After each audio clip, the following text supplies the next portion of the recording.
నిజంగా ఉత్తరద్వారంలోంచి వెళ్ళడం అంటే ఏమిటో తెలుసా అండి? ఈశ్వరుడి పల్లకి వెళ్ళి పల్లకి వెంట వీళ్ళు వెళ్ళాలి. అసలు శాస్త్రం అది. ఈశ్వరుడికి ఆ రోజున అర్చన చేసి పల్లకి పట్టుకుని పల్లకీని తీసుకెడతారు ఉత్తరద్వారంలోంచి. ఆయనతో వెళ్ళాలి.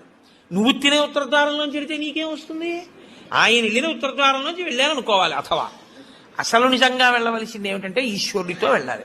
కనీసంలో కనీసం నీ బాధ్యత ఏమిటి? ఉత్తరద్వారంలోంచి నువ్వు వెళ్ళాలనుకుంటే ఈశ్వరుడితో వెళ్ళేటప్పుడు ఎలా వెళ్ళాలో నువ్వు అలా వెళ్ళాలి. ఈశ్వరుడితో వెళ్ళేటప్పుడు వెళ్ళేవాడు ఎలా వెళ్ళాలి? వైదికంగా వెళ్ళాలి. పైన చొక్కా బనీను ఏమీ లేకుండా ఉత్తరీయాన్ని మాత్రమే కప్పుకొని పంచ గోచి పోసి కట్టుకోకుండా వెళ్ళకూడదు. గోచి పోసి కుర్చీళ్లు పెట్టుకుని వెనక్కి దోపుకోకుండా వెడితే మహాపాపం. వేదం పటలపన్నం చెప్తోంది. కాబట్టి కుర్చీళ్లు పెట్టి గోచి పోసి వెనక దోపి అన్నీ విప్పి ఉత్తరీయం వేసుకుని ఎవరి సంప్రదాయానుసారం వారు తిలకధారణ